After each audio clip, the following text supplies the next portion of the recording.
Way to go, Tic Tac! That's how you punch. Wakanda forever! You wouldn't have heard of me. Let me put you on hold. Dance off, bro! He's a friend from work! I can do this all day. Yeah, I know.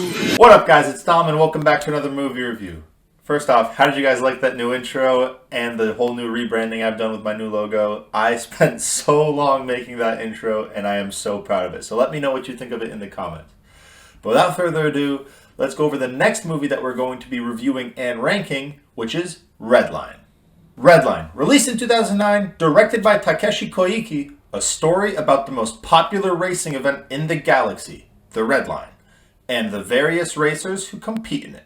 So I'm not the biggest fan of anime, and I definitely, if I had a choice, I would have never watched this. But honestly, I'm really glad I am. I was requested this by Mr. Majoritarian because he was requested it, and he is also not the biggest anime fan, so he decided if he's going to watch it, I gotta watch it. So then he requested it, and now here we are. But I gotta say, I was very pleasantly surprised with this movie.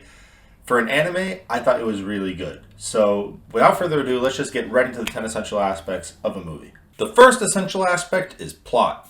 So this movie had 3 distinct plots that were coinciding with each other. So the first one is the racing element. So the actual red line itself, and the yellow line and all the other races beforehand. But the races is really one of the plot points that I really enjoyed. I thought the racing was really good. It was entertaining, seeing all the different racers and all the different cars and just seeing the whole event happen. I loved that part. That was probably my favorite part of the movie. Now, another one is more of the background life and the love interest of the main character. Now, that I also enjoyed. I wasn't really as emotionally attached to the relationship that they had, but I thought the plot was still interesting and seeing his backstory was really good. And the third one would be more of the war that's happening and just the whole Robo World, basically. Robo World is where the red line is being held in this movie. And they are almost like a Nazi planet. Like their whole thing is about, like, they have a massive army, they have bioweapons and everything, and they try to stop the race. Now, that I actually did enjoy on its own as a plot point, but for some reason, when I was watching the movie, I thought it was out of place. I didn't like how they were trying to stop the race. And yes, the higher stakes made the race more interesting, but at the same time, I really wanted to just see how the race went, not really how this army was going to try to disrupt everything. So as much as it would be a great plot on its own, and I would be very interested in seeing more about this world and what happens, I just feel like it felt kind of out of place in this movie. The second essential aspect is attraction.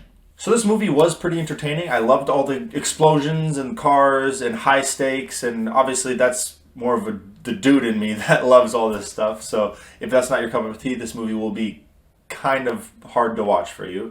But I really enjoyed it. I thought it was very interesting. All the characters were very interesting. I loved the race. The concept was really cool. Seeing how all these different things work and what will happen. I loved all that. So overall, this movie was very attractive. The third essential aspect is theme. I'm having a hard time coming up with a theme for this. I feel like I'm just going to take one point out of the movie to really use it as a theme, and that's really to never give up.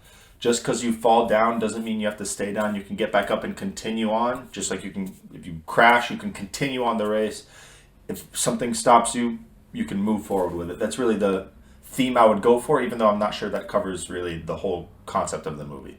The fourth essential aspect is dialogue. So the dialogue was really nothing special. I mean, it was all fine. However, there were some points that did the classic things that I don't like in anime, like screaming for no reason at the top of your lungs and just everyone talking over each other just for no reason. But those were some smaller points. They weren't happening consistently, so I just looked past them and kept on going. Plus, this movie was dubbed over in English, so unless I really saw the original, I wouldn't really be able to talk about how the dialogue really worked on a different level. And even if I did watch it in original, I just wouldn't understand it. So let's just move on. The fifth essential aspect is acting. So again, this is voice acting. Everyone did really fine. They're just the points that I talked about in dialogue. So let's move on to the next one. The sixth essential aspect is cinematography. Now, this is where I really got to give the movie props. There was some real good cinematography in this. Not really in the emotional aspect, because sure, I was getting hyped up and pumped up for the races.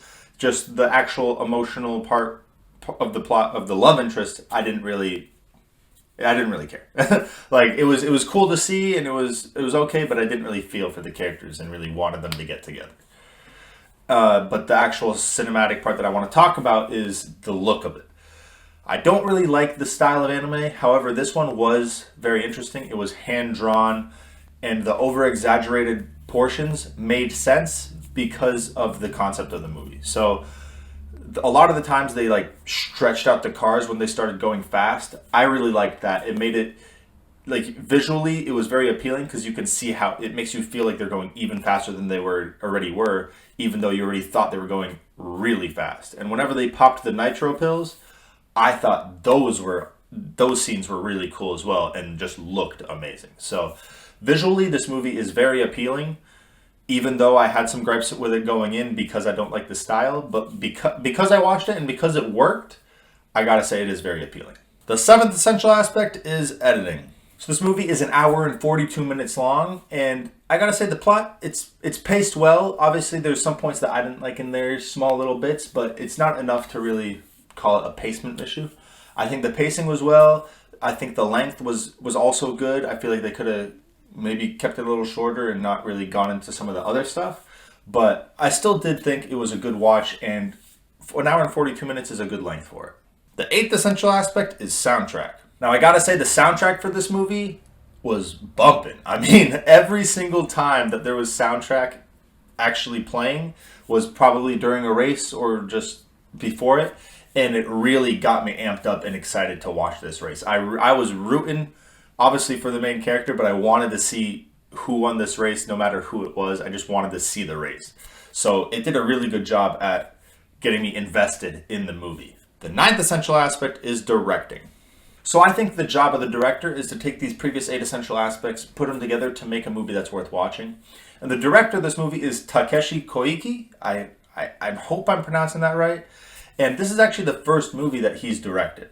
And honestly, as a first one, I feel like it's really good. It's eye-catching. It even is entertaining for people that don't like anime, which I think is a big plus because you get a wider audience that way. And I just think it's an overall good movie. So for a first time, I gotta say that's pretty good. And the 10th essential aspect is time. Will Redline stand the test of time? I mean, this movie currently is 15 years old. So I gotta say, it has aged well. I think the actual look of it is still really good, even nowadays. So I gotta say, it probably does stand the test of time, but if you know about it, I feel like not enough people know about this movie, which is why I feel like it didn't stand the test of time, because I've never heard of it until today. So if you're an anime lover, it definitely does, and if you're not, it still can if you heard of it. Now, onto the reviews. So I'd say these reviews are pretty spread apart. So Rotten Tomatoes critics actually didn't give it a rating. Rotten Tomatoes audience gave it an 84%, and IMDb gave it a 75%. And I feel like, obviously, not rated is just who knows why. There just wasn't enough people reviewing it. I guess not enough people watched it, but still, let's just get that out of there. And 84%, I feel like, is good, but I do feel like that's a little high. Now, I had personal gripes with this movie. I didn't enjoy it as much as other people probably did because I was being really nitpicky. And I went in with an open mind because I'm not really the biggest lover of anime, and that did help me enjoy it. I just still feel like I noticed these things that I didn't personally like as much. And I feel like 75% is honestly a pretty good one. So let's just get rid of the 84% and just talk about this.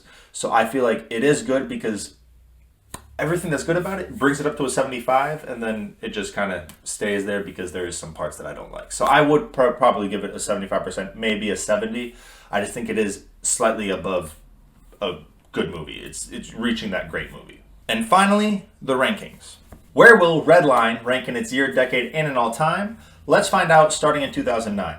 It's going to be second below X-Men Origins Wolverine.